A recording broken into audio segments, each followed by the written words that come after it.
Olá, meus amigos, boa noite. Nós vamos ter uma live hoje, acredito, muito divertida, muito gostosa, com o Frederic Chamo, que vai falar para nós sobre a França, mais especificamente a Côte d'Azur, onde ele mora. Já vamos esperá-lo com uma música francesa. Vamos ver se ele gosta. Vamos esperá-lo com essa música.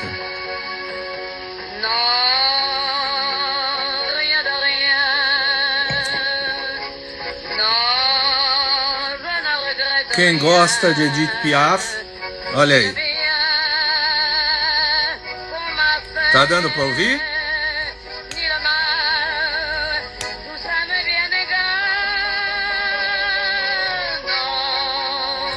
Lúcio.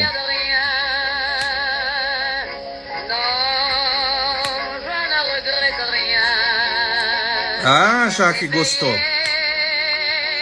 Rosa gostou. Oublier, c'est le fou de passer. Que lindo, né? Estamos esperando Monsieur Chamo.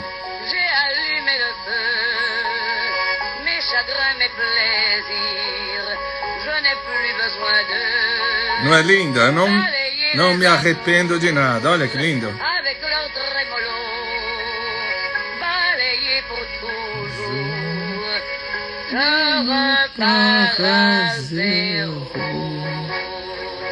Enquanto estamos aguardando o Monsieur Frederic Chamo. Não é lindo?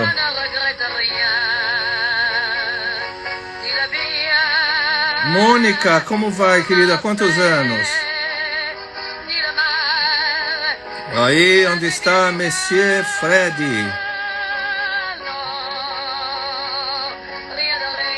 Senão vou ter que botar mais uma música. Não.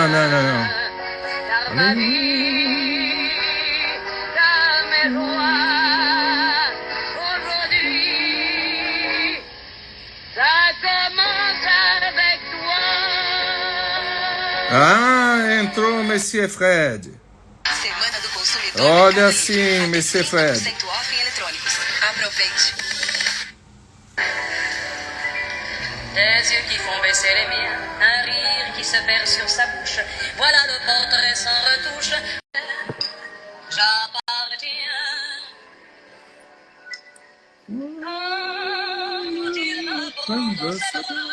Oh! Bonsoir, Tati. Bonsoir, Monsieur Fred. Fred Chamo. Frederic Chamo, mas para os amigos é Fred. Eu queria dizer também bonsoir para todos aqueles que estão nos ouvindo, né? E te agradecer pelo convite. E agradecer especialmente a Mônica, né? Essa amiga nossa em comum que fez a conexão, né? Isso é muito legal, essa conexão de pessoas com pessoas. Eu adoro. Troca de experiência, de informação. E assim a gente vai crescendo. E sabe, Fred, a Mônica é virtuosa em conhecer gente bacana, gente inteligente. Outro dia esteve aqui conosco o primo dela, o Guilherme, deu um show e conhecer você também é um grande privilégio. Obrigado. Ela tem esse dom, né? Ela é um imã.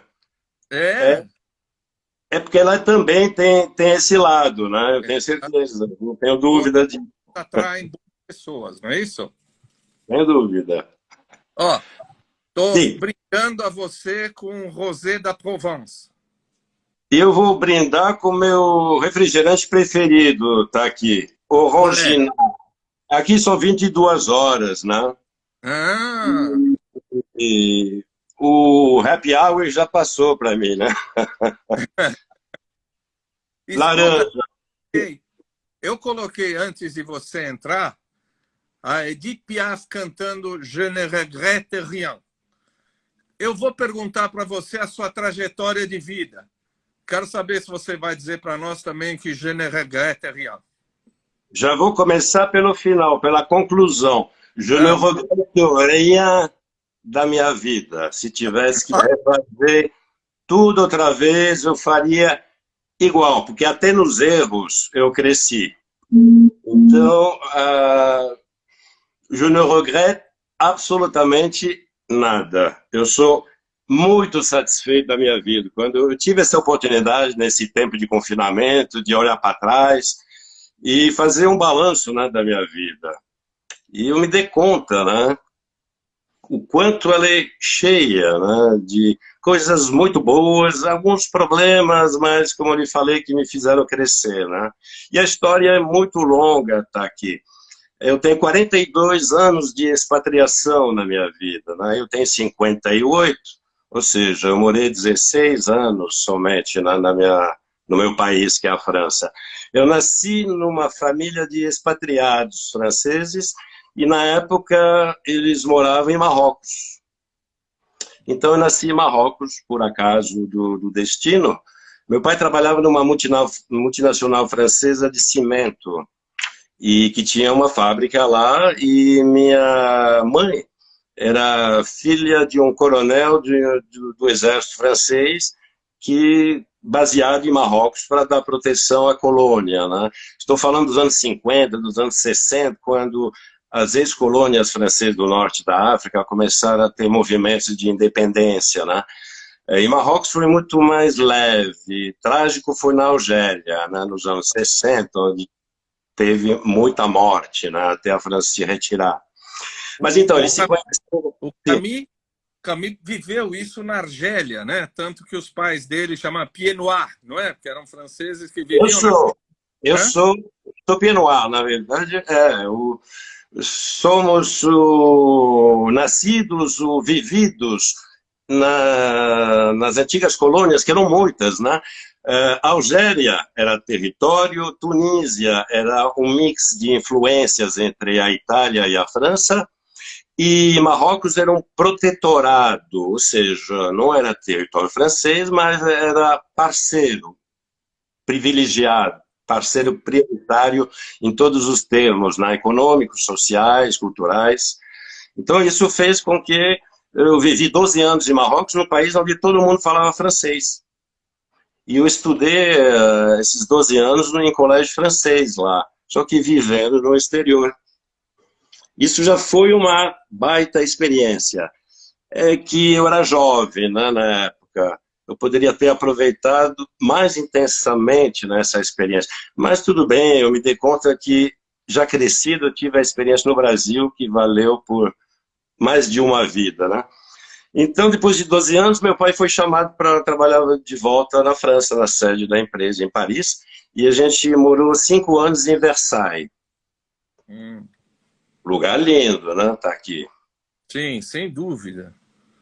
Não exatamente no castelo, mas não muito longe. Era o meu quintal, quase, o castelo, né? O Château de Versailles.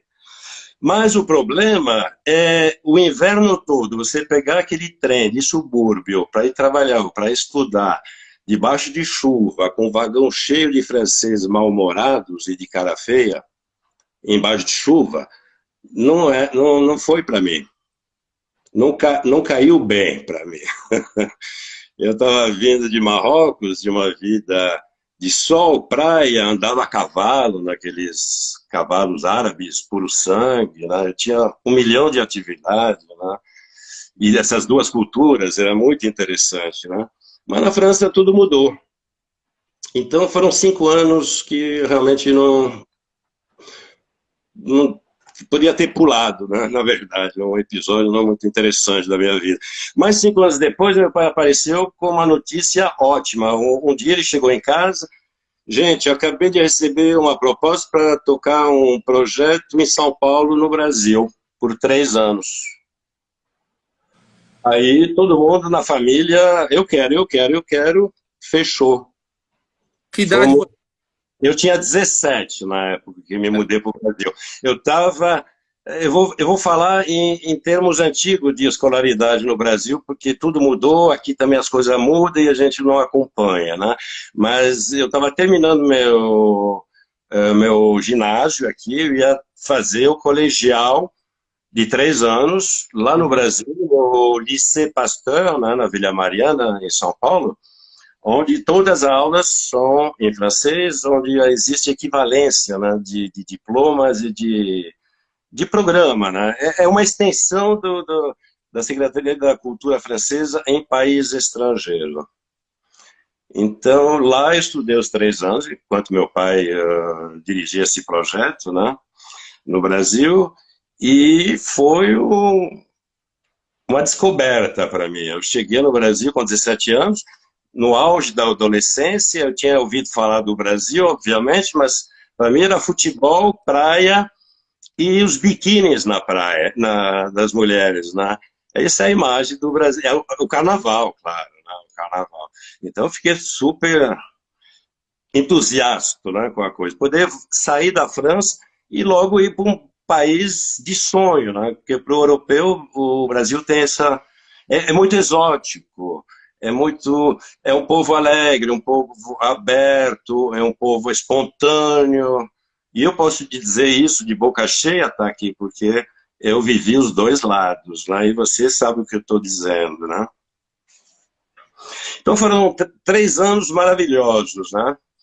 Eu morava num apartamento legal, nos Jardins, em São Paulo, pagos pela empresa, vantagens, né, da expatriação, mas eu tinha muitos amigos que moravam em casarões, com piscinas, e todo final de semana tinha uma festa. Então a vida, o meu colegial foi a coisa mais gostosa, né, que aconteceu.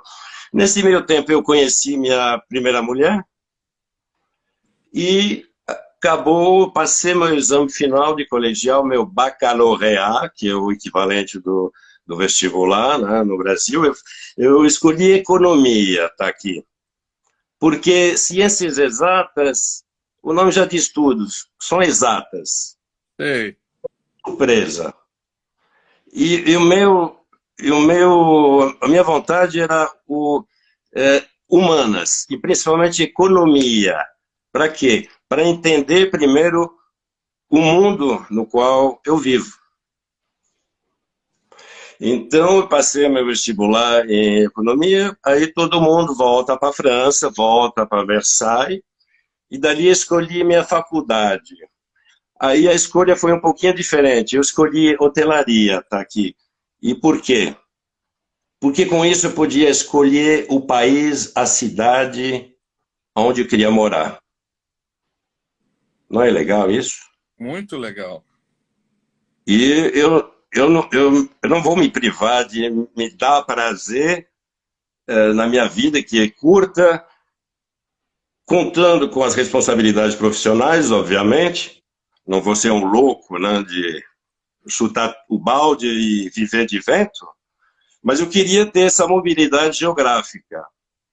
E eu queria ter contato com o público, que esse é o meu ramo, contato com o público, os idiomas. Eu falo 4 idiomas fluentemente, o português, que eu aprendi de ouvido, tá aqui. Eu não tive uma aula sequer de português.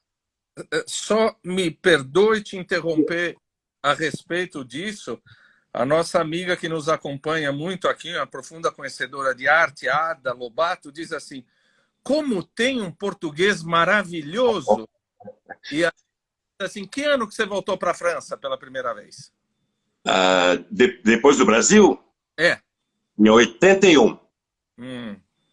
Mas o fato de ter um ouvido muito bom, tá aqui, isso é ótimo, porque eu falo vários idiomas, e se tiver tempo eu aprendo mais, rapidamente, um quinto, um sexto, mas eu aprendi na rua, em São Paulo, então por isso eu tenho sotaque paulista, mas eu aprendi que de uma maneira não muito correta, vamos dizer. Então depois da primeira fase de aprendizagem, eu tive que lapidar meu português, porque meus amigos me retocavam: Fred, isso você aprendeu na rua? Errado, o certo é pum.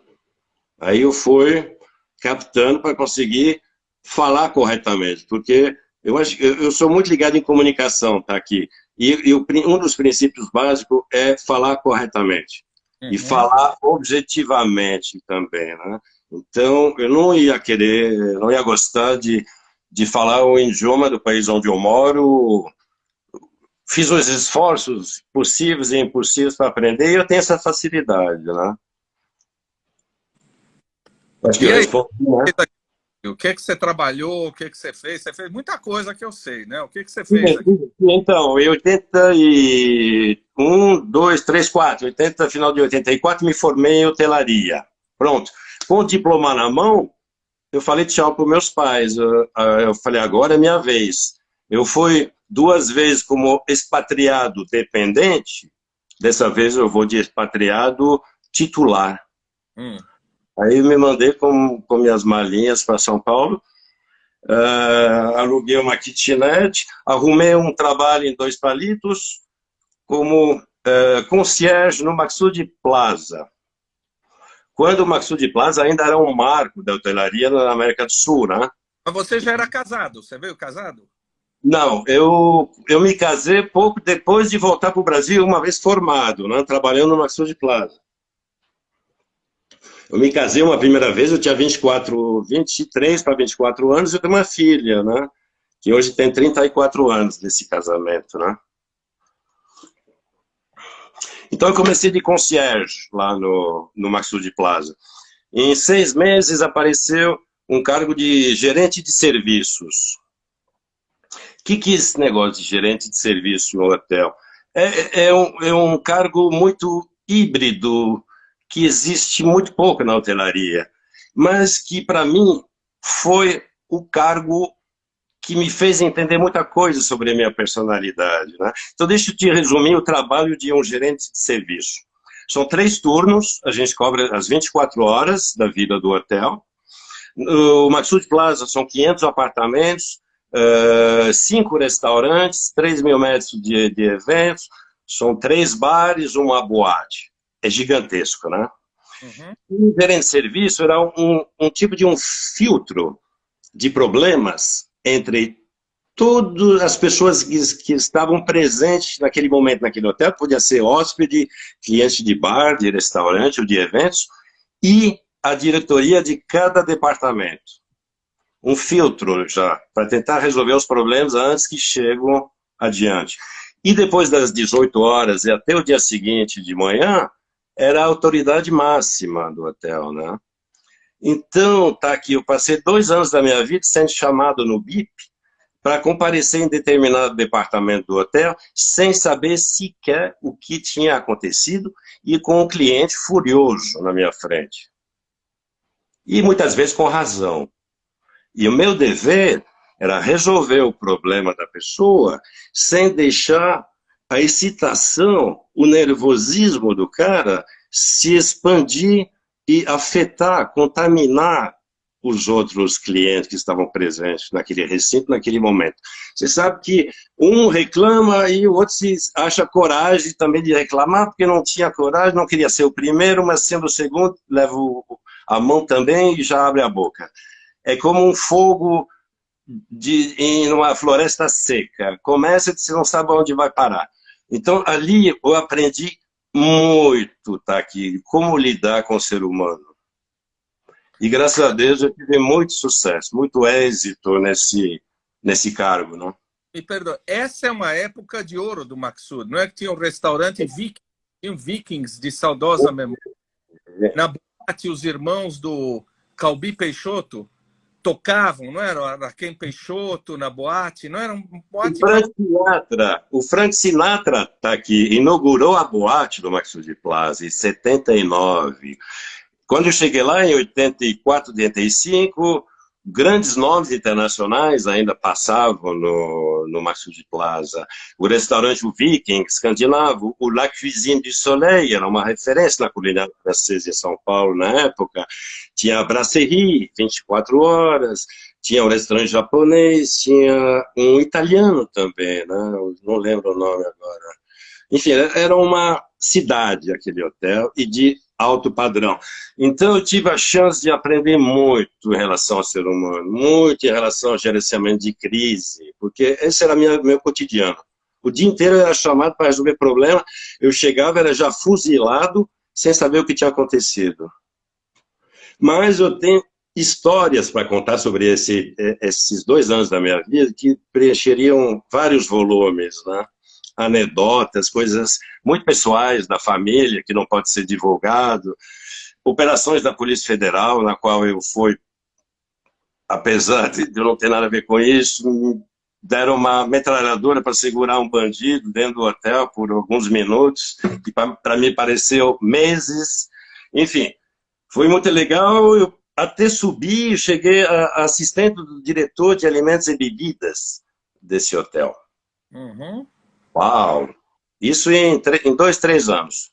Formado, trabalhando numa fila de plástico. Só que, tá aqui, eu me dei conta que o taxista do ponto de luxo do hotel, que mal falava português, ganhava bem mais do que eu.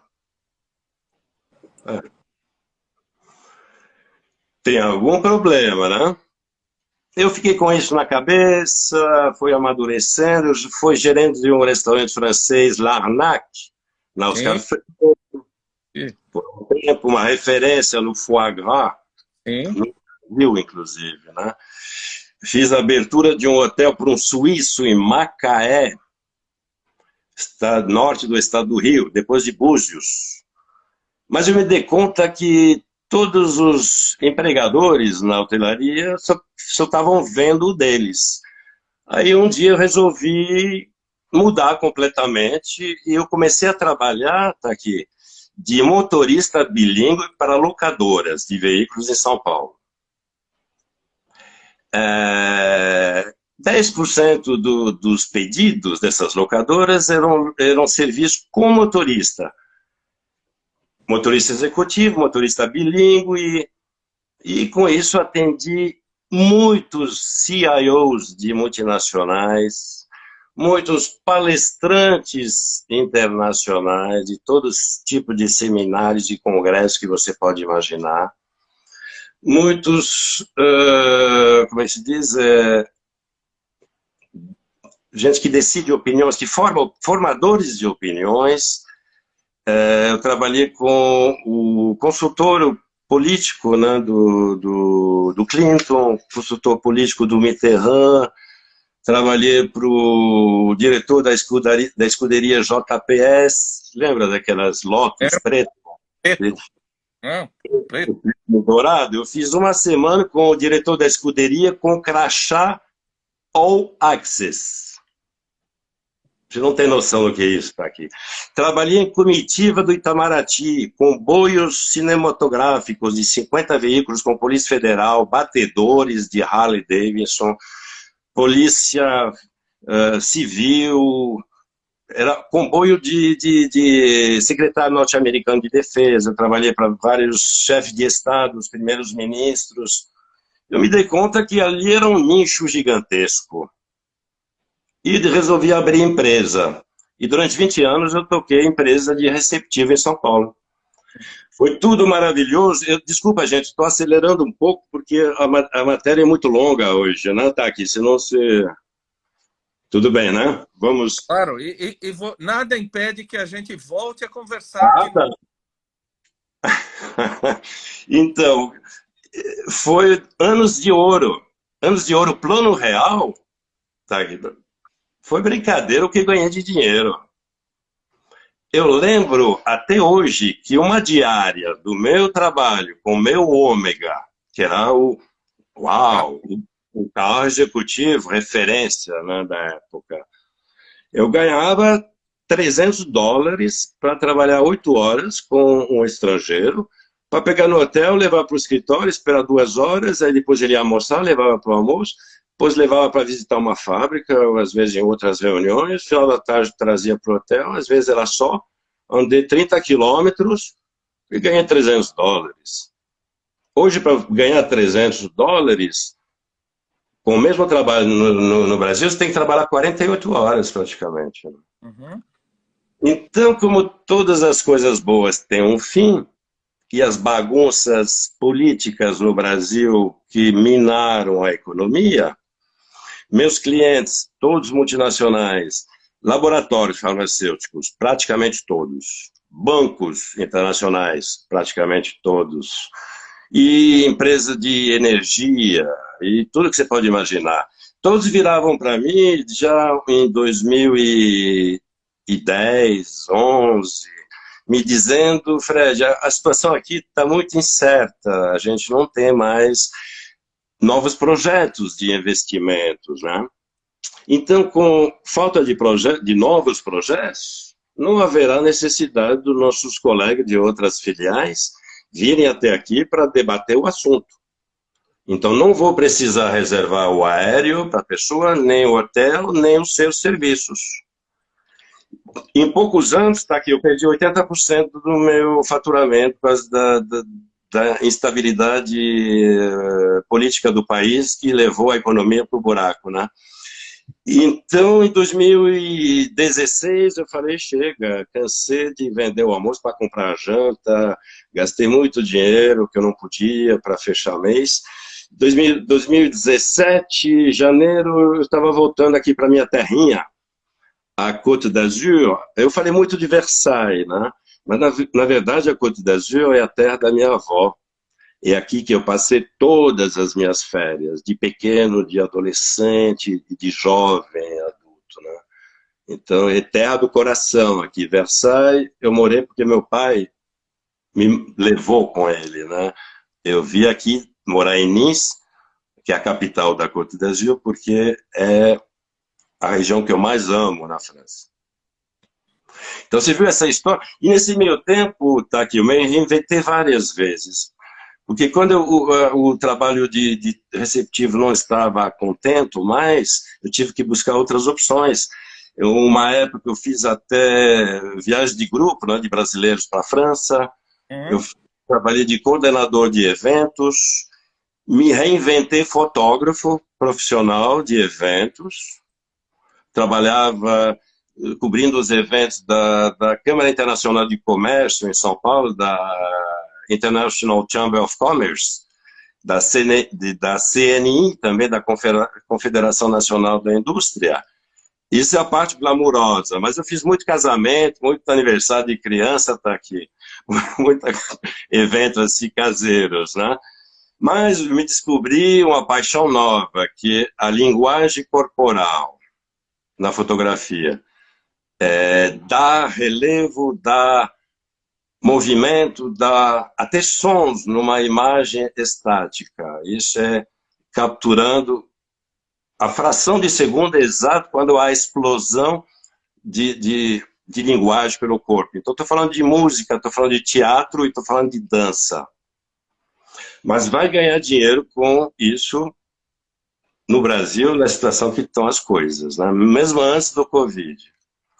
Então, isso ficou, por enquanto, engavetado, e eu achei rapidinho um trabalho de guia aqui na Côte d'Azur, né? Com meu conhecimento da área, com os 4 idiomas.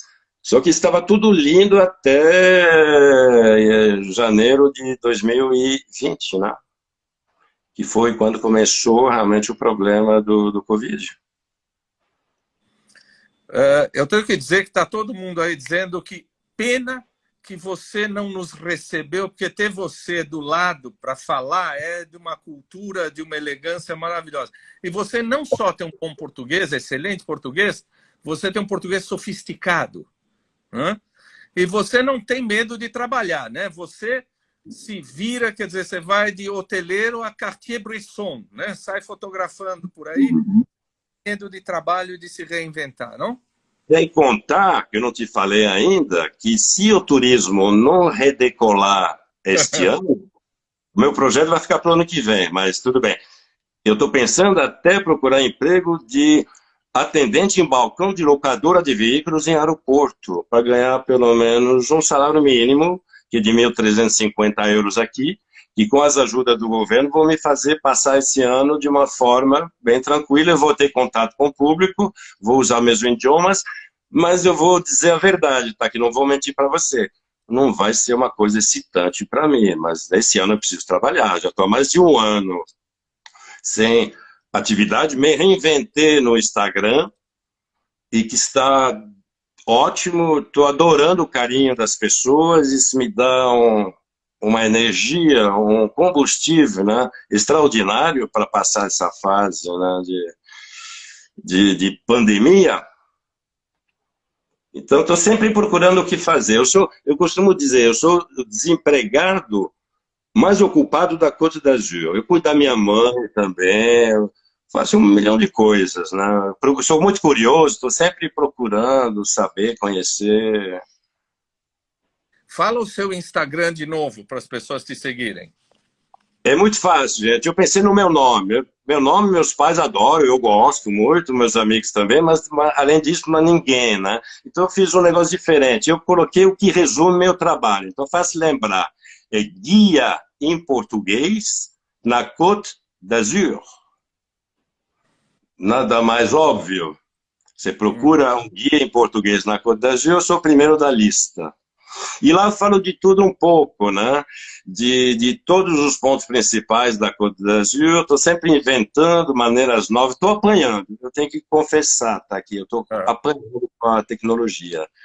Essa não é minha praia. Não. Mas, Fred, aquelas fotos que tem na sua página do Instagram são divinas, são de cartão postal das praias, da natureza, da feira de flores que você coloca, são divinas as suas fotografias, são suas. 90% das fotos são minhas. E para quem quiser conhecer meu lado profissional fotógrafo, é a primeira metade do feed, lá de baixo. É tudo da minha fase de fotografia. A segunda metade, da metade para agora, essa é a parte do turismo. Mas 90% das fotos são minhas. Esse é o lado fotógrafo, né? Que, na verdade, me contratando, você não terá excelência nos serviços de guia, mas você vai ter alguém para tirar lindas fotos suas.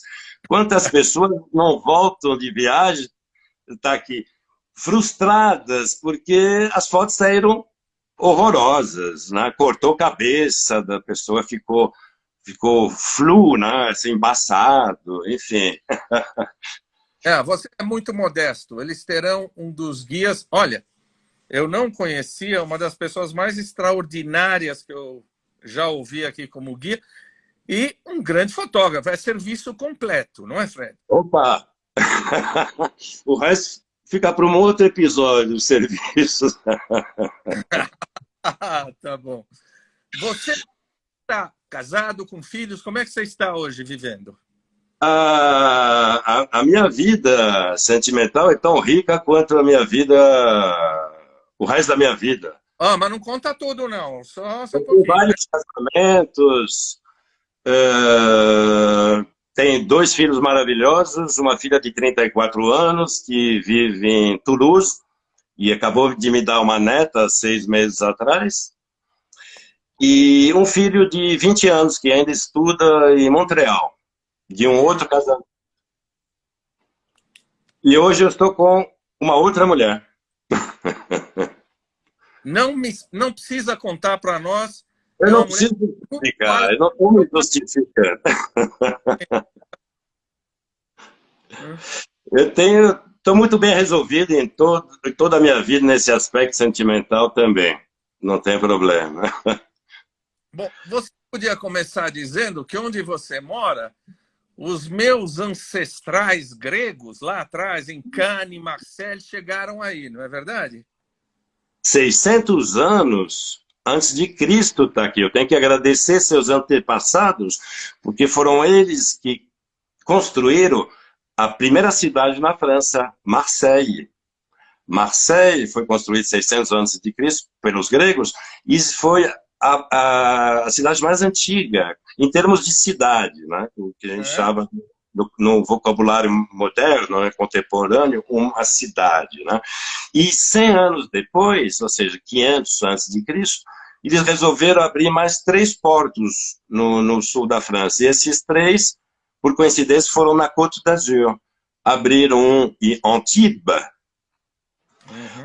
Se chamava, na época, Antípolis. Antípolis. Do outro lado da cidade. Né?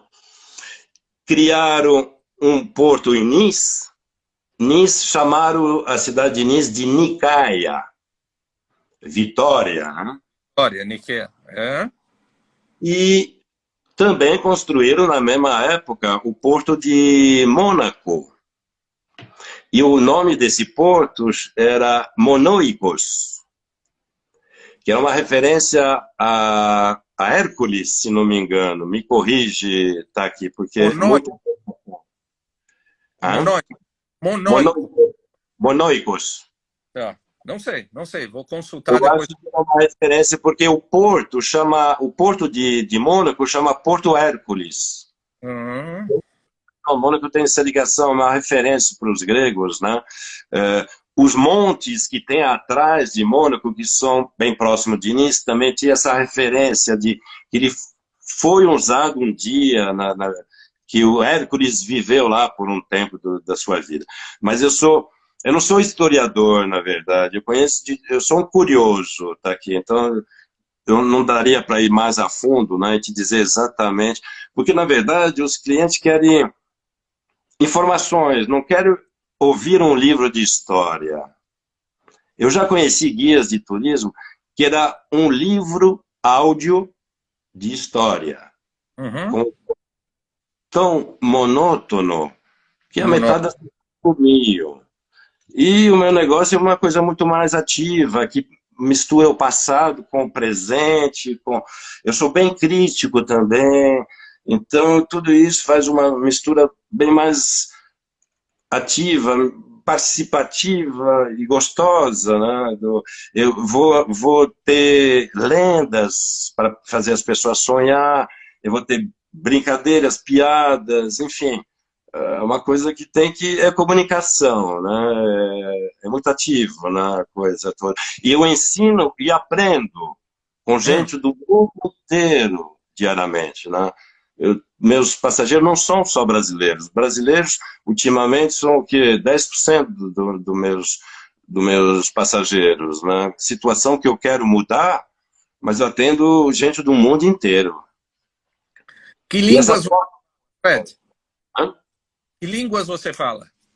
Além do português, do francês, também fluentemente o inglês e o espanhol. E eu estou me virando no italiano agora, que eu não tenho mais desculpa, né? Moro a 30 quilômetros da fronteira italiana, né? A gramática francesa e a gramática italiana se aproximam muito, não é? O português também me ajuda, né? Eu percebi que o português e o francês me ajudam bastante a entender o italiano. O espanhol não muito, mas o francês e o português também. Olha, estão dizendo assim para eu fazer live com pessoas como você. Vai ser difícil a outra pessoa como você. Tão cativante. Então Agora, vai ter outras lives comigo. quanto menos eu falar, melhor. Então, eu vou dizer para você o seguinte, Fred, eu quero ir para Côte d'Azur. Eu quero passar, o quê? 10 dias na Riviera Francesa. Você constrói para mim um roteiro. O que você vai me dizer fazer? 10 dias, você está me dando um presente. Você está me dando um presente com 10 dias, porque a maioria das pessoas me pede para fazer milagre em 3. Não. Então não dá. Mas deixa eu explicar um pouquinho, localizar para o pessoal a Côte d'Azur. A Côte d'Azur não é o nome de um estado, é o nome de uma região. É subjetivo, né? Côte d'Azur quer dizer costa, côte. Costa e azur é uma tonalidade muito escura de azul. Aqui no sudeste da França, a gente tem 300 dias de sol por ano. A luz é muito forte, mas não ofuscante ao mesmo tempo. Um dos motivos que trouxe tantos pintores para Provence, para Saint-Paul-de-Vence, por exemplo. Mas aí, esse vilarejo medieval, né, a 40 minutos de Nice, uma live só para ele, tão rico, né, que é. Então a luz aqui é excepcional, o azul é muito forte, essa é a tonalidade que a gente chama de azul. Então Côte d'Azur significa simplesmente a costa do azul escuro. Mas você vai convir comigo que já perdeu o glamour, né? Você vai contar para os seus amigos que você foi na costa do azul escuro? Não, né? Não, você vai... Deixa a Côte d'Azur, estamos de acordo. Então, a Côte d'Azur são os últimos 120 quilômetros de litoral no sudeste da França. Começa em Saint-Tropez e termina na fronteira italiana, na cidade de Menton. Por osmose, a gente na Côte d'Azur também cobre o extremo noroeste da Itália, que é a fronteira, que é a cidade de São Remo. São Remo é um poço de história. São Remo tem N motivos para não perder essa cidade de São Remo, apesar de não estar na França, mas eu estou a 45 quilômetros de Nice para São Remo. Vai levar 1 hora e 10 de carro, né? Então começa em Saint-Tropez e termina em Menton, que é a última cidade francesa antes da Itália. E isso são os extremos, mas você vai passar por cidades como Sainte-Maxime, Saint-Raphaël, Cannes, com seu festival do filme, você vai passar por Nice, que é a capital da Côte d'Azur, vai passar também por Mônaco, que Mônaco é envolvido pela França. Ele se encontra na região chamada Côte d'Azur. Então, você vindo para a Côte d'Azur e se baseando, que essa é a minha dica principal, é procurar hospedagem em Nice, porque por ser capital, ela oferece bem mais opções de hotelaria, de restaurante, lojas e transporte público. Se você não quer depender de carro ou de guia, você pode se virar sozinha com todos os meios de transportes. Então, aqui... Eu sou chique como você, então, início eu não quero ficar no Hotel Negresco. Onde é que eu posso ficar? Vai de 50 a 5 mil à noite. Euros. Sim. Então, tem opções para todos os bolsos. Se você abre mão do ícone, que é o Negresco, que é o mais famoso, e não se incomoda em ficar no hotel menor a 6 quadras da praia, vai cair para 80 de carro. Ou mais um pouco longe, vai cair para 50. O fato é que você não vai ficar no quarto. Tá aqui. Então, depende das suas prioridades. Mas aqui o quarto não é a prioridade número 1. O investimento vale mais focar em passeios, em restaurantes, em museus, para quem curte cultura. Uhum. Mas nisso eu continuo dizendo que é a melhor opção. Para quem já conhece, talvez ficar em Saint-Tropez por 3 dias pode ser uma ótima opção, mas basicamente, para esclarecer, essa é a melhor opção, né? Nisso, o que é? Além de ser a capital da região, é a 5ª maior cidade francesa. Primeiro Paris, segundo Marseille, terceiro Lyon, mas elas estão quase que se trocando de posição. A 4ª é Toulouse e a 5ª é Nice, mas só com 350 mil habitantes. Aí, a cada vez eu vejo os paulistas darem risada, né? A 5ª maior cidade com 1/3 de milhão. Isso são pessoas que vivem o ano inteiro aqui, porque na verdade a população vai triplicar na temporada. Quando é a temporada? Quando é que eu devo ir? Então, para o início mesmo, abril, maio. Maio é mais garantido. Até maio, junho é um preço. Julho, agosto é o pico. Setembro, outubro é um verão ainda garantido, porque é o final. Enquanto abril e maio é o início, depende dos anos, não é aquele calor. Mas setembro é o mais garantido, já é volta às aulas na Europa e na França principalmente, então já esvaziou 50%, só em 1º de setembro. E você tem até outubro, tá aqui para curtir a praia. Bom, a praia em novembro, esquece. Mas você sabe qual é a boa notícia para quem quer curtir a Côte d'Azur no inverno? É que a partir do final de dezembro, ou seja, nem 2 meses depois do final da temporada da praia, se inicia a temporada de esqui. A gente tem uma meia dúzia de estações de esqui que chega a 2.000 metros em 100 quilômetros de distância de Nice. 100 quilômetros está aqui. A gente vai de manhã, passa o dia esquiando, ainda volta a dormir em casa à noite. Conhece muitos lugares assim? Está aqui. Nossa, extraordinário. E oferece essas 2 reais opções. Não estou falando da Islândia, que tem neve e água. mas que ninguém entra nesse mar de tão gelado que é, né? E a Califórnia, porque tem água muito fria na Califórnia. A água aqui na Côte d'Azur, no inverno ela vai estar em 12, o mínimo. No verão ela vai chegar a 27, a temperatura da água, que é bem agradável. E não é aquela sopa que às vezes em alguns países tropicais o mar vira uma sopa, você não se sente refrescado, né? Parece que está cozinhando em fogo baixo, né? E a temperatura do ar, o gostoso da Côte d'Azur é que nunca temos extremos.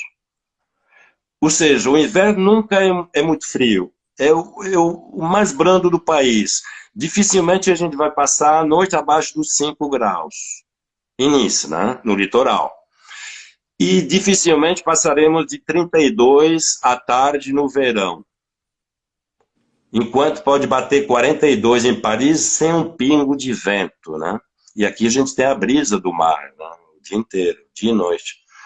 Então é um leque de temperatura bem fechado comparado em outras regiões, né? A região mais quente, isso foi até um motivo de saúde pública. No final do século XIX, os médicos aconselhavam as pessoas a virem passar o inverno na Côte d'Azur, em Nice.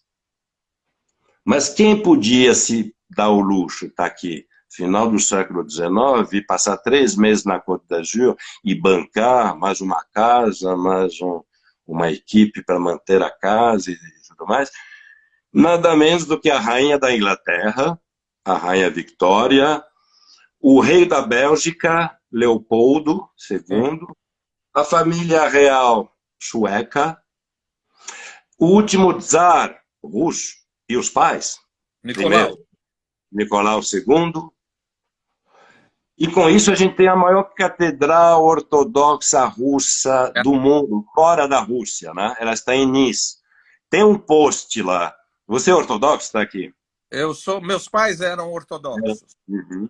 É linda, linda essa catedral. A gente se sente em Moscou rodeados de palmeiras e de gaivotas. Imagina a cena. Maravilhoso, maravilhoso. Olha, uma colônia muito grande russa aqui. Algumas pessoas perguntam quanto custa. Esta pergunta nós não vamos discutir, não vamos fazer, porque não se discute a obra de um artista. Isso depois cada um discute particularmente. Não é verdade? A gente não precisa falar dessas coisas aqui, né? Uma coisa... Essas coisas banais. A gente está essas coisas assim, quase que filosóficas. Uma coisa que eu lembro no início é do Museu Matisse. Eu fui ao Museu Matisse para tentar ver aquele quadro famoso dele, a dança. Mas não está aí, está no Hermitage. As coisas vão passeando, as obras de arte vão passeando, né? Isso vai dar sorte. Infelizmente, quem aprecia a arte está arriscado a dar de cara naquele dia, a obra não está. Mas é lindo, não? Mas é lindo. E o contexto do bairro onde o Museu Matisse está construído é um bairro excepcional. Ele não fica na beira-mar, é um bairro chamado Cimiez, C-I-M-I-E-Z. É lá que nasceu a cidade de Nice nos tempos romanos, no século I. Nice era uma capital de província para os romanos quando eles invadiram toda a Europa. E de frente ao museu, aliás, na lateral, porque de frente é um olival. Na lateral, não sei se você lembra, você tem ruínas romanas. Na época se chamava Senelenum, se não me engano, a cidade de Nice. E nesse mesmo parque, né, onde está o museu, tem uma arena romana também.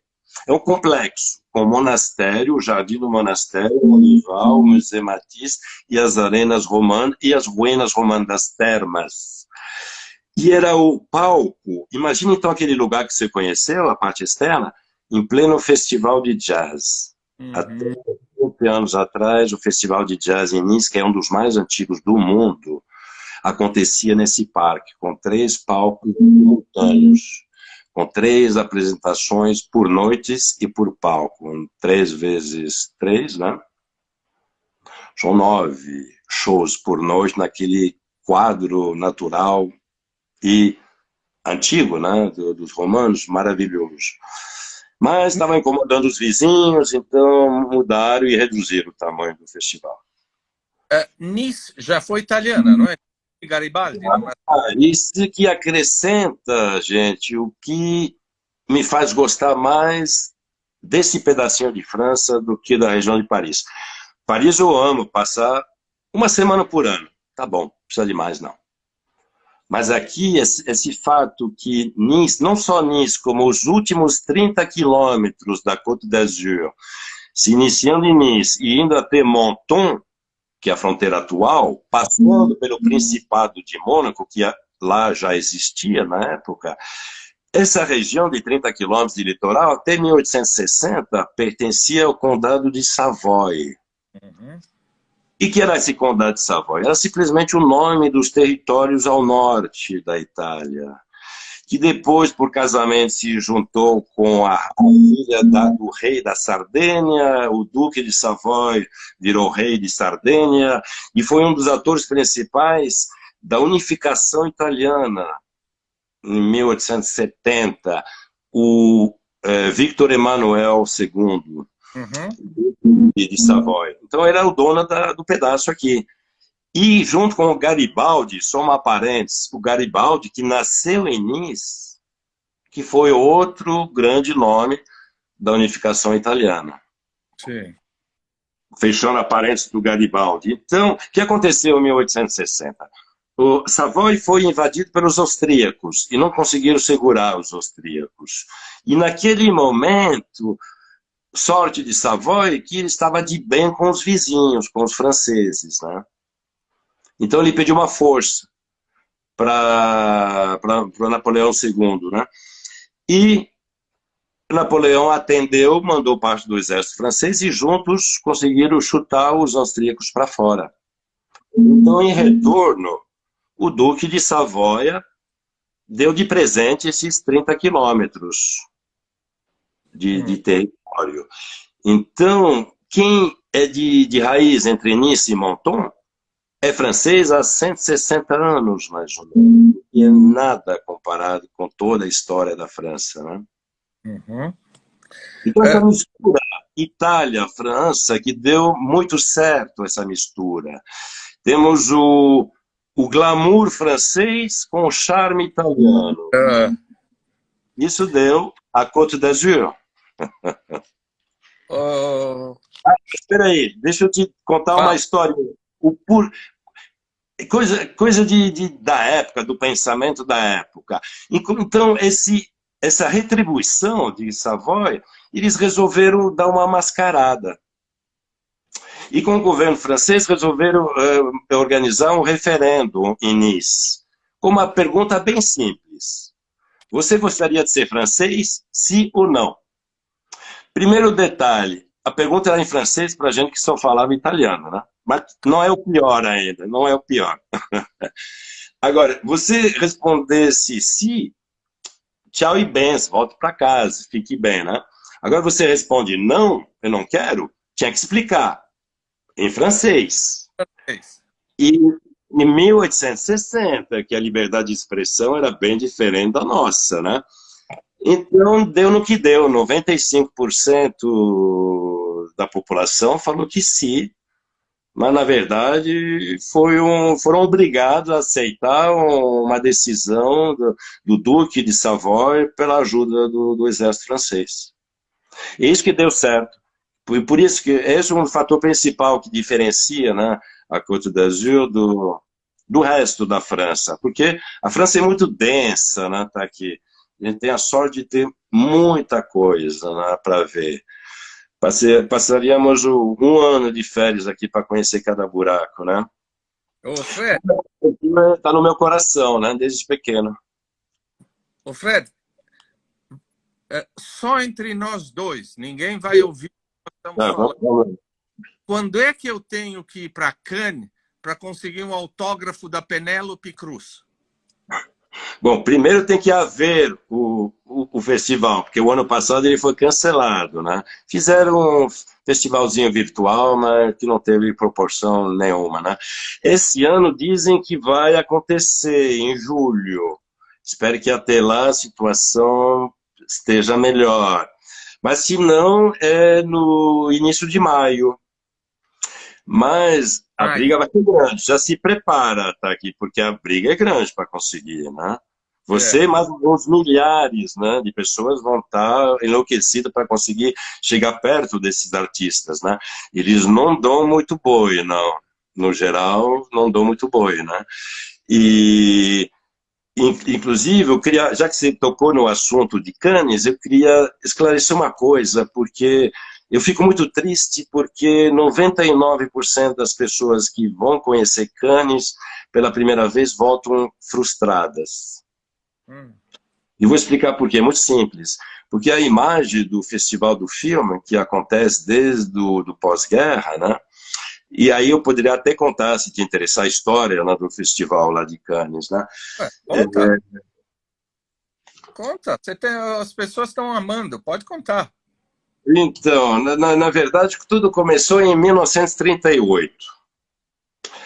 Um diplomata francês, amante da sétima arte, costumava ir em Veneza todo ano para participar, para assistir ao Festival de Veneza, né? E nesse ano, em 38, ele se deu conta que a subida do fascismo, né, na Itália com Mussolini e na Alemanha com Hitler, e a aliança dos dois, destupraram completamente a ideia original do Festival de Veneza. E com isso eles mexeram os pauzinhos para que somente produções locais, ou alemães ou italianas, ganhassem o festival. Então o Festival de Veneza, em 38, virou uma vitrine do fascismo e perdeu completamente seu intuito. Então esse cara voltou de lá com essa ideia. Então vamos fazer um aqui na França, mas sem conotação política. Ele já falou com o governo que adorou a ideia. Eles resolveram fazer isso rapidamente. Mas que cidade escolher? O governo deu os seus parâmetros básicos. Não podia ser uma cidade já muito desenvolvida, muito conhecida. Vamos dar chance a uma cidade menor. Mas tem que ser na praia. Sorte, a gente tem 2 litorais na França, o Atlântico e o Mediterrâneo, 3.500 quilômetros de litoral, que é a metade do litoral brasileiro por 17 vezes menor, né? Então a gente tem um litoral imenso pelo tamanho do país. Então, estuda daqui qual cidade tem a infraestrutura adequada. No final dessa pesquisa, acharam 2 cidades. Biarritz, sudoeste da França, fronteira com a Espanha, no Atlântico, e Cannes. Agora, o único detalhe que fez o governo escolher Cannes é uma questão de talvez 20 ou 30 lugares a mais no teatro de Cannes naquele momento. Então pronto, escolheram Cannes. Ema também, não tem? Biarritz? Não, Biarritz, o teatro era um pouquinho menor. Mas tem um festival de cinema hoje em Biarritz? É, mas isso veio depois. Tem outras cidades, né, que tem festival do cinema na França. Mas o tradicional, o mais famoso, mundialmente conhecido, é o de Cannes. É incontornável, né, para os amantes do cinema, né? Então estava tudo pronto para 39 inaugurarem o Festival do Filme em Cannes. Mas o que aconteceu? Segunda Guerra Mundial. Sim. Então esquece. Né? Aí virou a República de Vichy, não foi? Foi. Aí a história é longa, da ocupação gradual. A gente foi ocupado aqui, mas a gente não sofreu muitos danos, né, com patrimônio aqui na Côte d'Azur, graças a Deus, né? Mas em 45 tinha que reconstruir o país, né? Então o festival ficou engavetado mais 4 anos. E a primeira edição do festival, né, que está nos números 72 ou 73 já, né, começou de fato em 49, ou seja, 10 anos depois do projeto inicial. E de cara, tá aqui, foi um mega sucesso. A coisa cresceu numa velocidade inacreditável. E aquela cidade que tinha as melhores condições na época ficou muito pequena, em poucas décadas. Ali, nos anos 70, a prefeitura de Cannes resolveu construir o que a gente chama de Palais de Festival, o Palácio dos Festivais. É um complexo, né, todo de cimento, bem moderno, né, cimento branco, vidros tingidos, né, quase pretos, típico dos anos 70, do modernismo dos anos 70. Né. Mas lá tinha a grande vantagem de ter muito espaço. E pensaram em fazer espaços moduláveis, para poder ter mais de um evento acontecendo ao mesmo tempo e poder adaptar a área de eventos conforme o número de participantes, né? Então conseguiram, a partir dos anos 60, fazer de Cannes uma referência em termos de organização de eventos fora de temporada. E com isso conseguiram fechar o calendário anual, contando com a temporada de turismo e a baixa temporada, sendo a alta temporada dos eventos, todos os tipos de eventos. Já vi exposição de arte russa, já vi tudo que você pode imaginar lá. Mas existem 3 eventos principais que movimentam a cidade com milhares de visitantes. Obviamente, em maio, mês do GP de Mônaco, que isso eu acho que é a maior burrice, ter agendado 2 mega eventos no mesmo mês. É óbvio que vai dar um overbooking, é óbvio que a gente vai perder vendas, né? Mas tudo bem, isso é outro problema, né? Mas, então, os eventos principais, além desse festival de cinema, é o Lions, que acontece em setembro, se não me engano. É simplesmente a melhor, mais importante premiação internacional de agências de propaganda, que seja propaganda na televisão, no rádio ou em revista. É uma premiação internacional. O Oscar, vamos dizer, é o Oscar da propaganda, o Lions.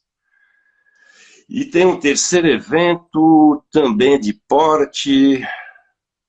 Agora me escapou, mas enfim, a partir dos anos 70 que Cannes começou a ter essa vida. Mas Cannes então, para voltar ao que eu estava dizendo, da frustração, né, das pessoas que vão visitar Cannes. Porque com essa imagem do festival, tá aqui, as pessoas esperam uma baita infraestrutura, uma baita cidade, com um monte de coisa para ver. E não é. Se é 350 mil habitantes em Nice, são 70 mil somente em Cannes. 20% de Nice. E o tamanho não passa de 20% também. Então, depois de meia hora, você visitou o Cannes histórico, mais meia horinha você visitou o Porto Antigo, que esse não foi construído pelos gregos, isso é mais recente. E mais uma horinha você vai ter tirado aquela foto no tapete vermelho e conhecido La Croisette, que é 1 quilômetro de beira-mar, a Avenida Atlântica, né, de Cannes, a Champs-Élysées de Cannes, onde vão estar localizadas as melhores lojas, restaurantes e hotéis, por 1 quilômetro. E uma linda praia de areia. Não isso, isso é comum, não tem mais nada em ver em Cannes, né? E são 25 quilômetros daqui. Então, a dificuldade é explicar para as pessoas com tempo contado e muito curto, que não vale a pena passar o dia em Cannes, você vai perder muita coisa legal. Mas tem areia, como você falou. Agora, isso é a pergunta que não quer calar, né? Por que em Nice a gente tem seixos, que são aquelas pedras polidas, né, pelo rio, pelo mar, essas panquecas gordas, né? E em Cannes eles têm areia. Na verdade, a Côte d'Azur, a primeira metade de oeste para leste, a partir de Saint-Tropez até Antibes. Antibes é a primeira cidade, depois de Cannes, vindo para o leste, para Nice. Então, de Saint-Tropez até Antibes é areia. E de Antibes até 50 quilômetros adentro da Itália, é só pedra. Depois disso, ou seja, depois de 100 quilômetros, primeira metade na França, segunda metade na Itália, a areia reaparece. E não tem nada o que fazer. É uma questão simplesmente de topologia, tá aqui. É uma questão de distância entre as montanhas e o mar. Se você está em Cannes e olha para trás, de costas para o mar e olha para o norte, você vai perceber que as montanhas estão bem longe. Então, essas pedras que vão descendo os rios na época do derretimento da neve, elas vão passar por uma planície antes de chegar em Cannes e antes de chegar na praia. E as pedras vão parar por lá mesmo, nunca vão chegar na praia. Enquanto as montanhas de Antibes até Itália, elas ficam a pouquíssimos quilômetros do litoral. Então, parte dessas pedras termina o curso na praia. Você não então, tem tem sua... pegarem você, que você fica sugerindo no seu Instagram para as pessoas levarem pedra como souvenir da praia? Manda levar as pessoas levar a pedra. Por isso a gente tem caminhões todo ano na primavera, eles remodulam a praia inteira. São centenas de caminhões que vão pegar esses seixos nos leitos dos dois rios principais que existem em Nice, que são uma mina de ouro inesgotável desses seixos. E todo ano traz centenas de caminhões para reformular a praia, recriar a praia, porque as tempestades do inverno mexe com o relevo da praia, né? Então eles estão colocando todas as praias do litoral francês vão ser tratadas a partir da primavera. Durante o inverno todo não tem manutenção porque não tem necessidade porque não tem uso, né? Mas a partir da primavera e depois entrando o verão, aí todo dia de manhã bem cedo todas as praias vão ser limpas, né? Na Grécia as praias são assim também, o que te obriga a usar uma sandália, uma coisa de borracha, não é isso? Eu aconselho, porque primeiro que te dá muito mais estabilidade. Além de não machucar, essas pedras se movimentam embaixo dos seus pés, né? Principalmente quando você está na beiradinha, que a água está se movimentando, ela não dá muita estabilidade, né? E essa sandália, você entra... Hoje em dia aqui é de neoprene, mas a ideia é essa mesmo, né? De você poder usar essa sapatilha para pisar na praia e poder... Você nada com ela. Você só tira na hora de ir embora, né? Ou de tomar sol para não ficar com aquela marquinha branca só no pé, né? E aí para você são 23:06. Não sei, eu perdi a hora. Quando eu estou batendo papo, eu não tô nem com o relógio na frente, né? Puta, mas já passamos do... Já passamos. Mas você viu? Você promete para a gente, porque as pessoas estão encantadas e eu mais ainda. Quer dizer, não sei. Juntos, estamos todo mundo encantados. Vamos continuar, porque você tem muito para falar ainda, não tem, da Côte d'Azur? Tem. Fala de novo o seu Instagram. Então, o Instagram é Guia em Português na Côte d'Azur. Tudo junto. Mas só puxar a pesquisa Guia M, não precisa nem colocar português, já vai aparecer, né, para você. É o primeiro da lista. E lá eu falo sobre tudo um pouco sobre a Côte d'Azur. Eu estou começando até com novas ideias, novas maneiras de filmar, de montar o material. Apanhando, né? Já falei apanhando bastante nessa parte de informática, né? Eu acho genial, mas as coisas que não funcionam e que ninguém sabe me explicar por quê, me irritam, né? Então, aí, pronto, tem que alguém me destravar para conseguir... Depois da máquina de escrever, eu não sei mais nada como funciona. Eu cheguei até a máquina de escrever, o resto não sei como funciona. Eu fui até o BIP, né? O BIP... Você já teve um BIP, né? E aqueles computadores, que eu trabalhava no Maxud Plaza, e o Henri Maxud, o dono do hotel, era também dono da Hidroservice, de engenharia, né, de construção civil, da revista Visão, Visão. a revista Visão, e também a Cisco. computadores. Aqueles computadores com as letrinhas verdes, né? Comecei naquilo, né? Já era um avanço, né? Mas o que me trava na informática são essas coisas que dizem que é uma ciência exata e do nada o bicho não empaca. Pior do que uma mula. E não tem motivo. Estava funcionando até 5 minutos, de repente não funciona, desligou, amanhã liga, está funcionando de novo. Como assim? Ciência exata? Isso não é exato também. Longe disso. Mon ami, vamos marcar para daqui a uns 2 meses, mais ou menos, uma continuação, Riviera número 2? Vamos. E a gente tinha que falar sobre por que vir para a França, uma coisa mais abrangente. Tem muita coisa legal falar sobre isso também, né? Eu quero falar simplesmente da riqueza, da diversidade, da densidade, né, que a gente tem aqui na França, em um país pequeno, da localização geográfica, que é fundamental para entender esse país que virou uma plataforma giratória entre o norte e o sul da França. Falar também da Revolução Francesa, que não é nada menos do que o berço da democracia moderna, depois dos gregos, né? E também dos paradoxos. Tem muito paradoxo aqui, até alguns hilariantes, né? Sobre o francês em si, como é que o francês como é que o francês pensa, e algumas coisas, alguns contrassensos, um pouco de falso moralismo, né? De faço o que eu digo, mas não faço o que eu faço. Bem que os Estados Unidos estão bem mais avançados em falso moralismo do que nós aqui na França. Era o Mitterrand, que tinha uma filha fora do casamento e pouco importava. Se ele era um bom político, ninguém tinha nada a ver com isso, né?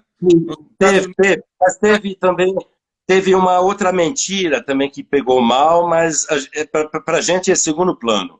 O primeiro plano é o resultado político, mas o Mitterrand também escondeu que ele tinha uma doença terminal, que ele tinha poucos anos de vida.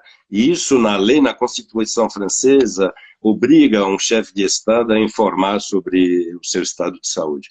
Mas ele fez o que fez. Para mim, ele foi o melhor presidente socialista que a França já teve, fora os anos 50, que foram muito importantes, da década de 50. Né?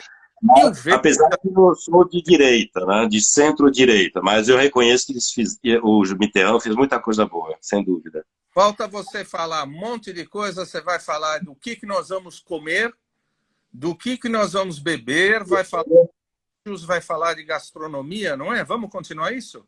De gastronomia, de lendas. Adoro essa parte de lendas, né? A gente sabe que é lenda, né? Mas tem cada uma sobre Saint-Tropez, eu adoro essa de Saint-Tropez, né? E muitas outras. Então dá para ver o entusiasmo, né? Eu trabalho um produto, né? Falando bem terra a terra, né? De negócio. Eu trabalho com um produto que se vende sozinho. É só olhar para a Côte d'Azur para se apaixonar. Não precisa convencer ninguém, é só mostrar, levar a informação até as pessoas.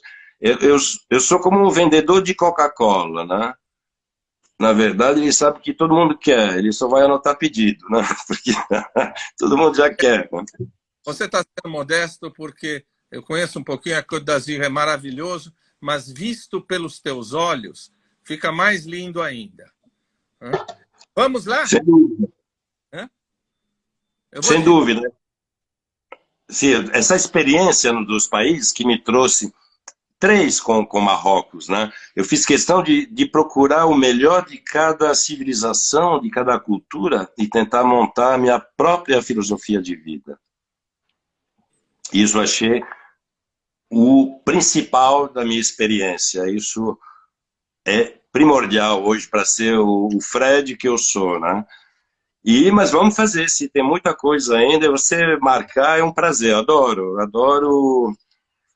Eu acho que essa troca, eu preciso trocar, eu preciso ensinar, eu preciso aprender, eu tenho enriquecer.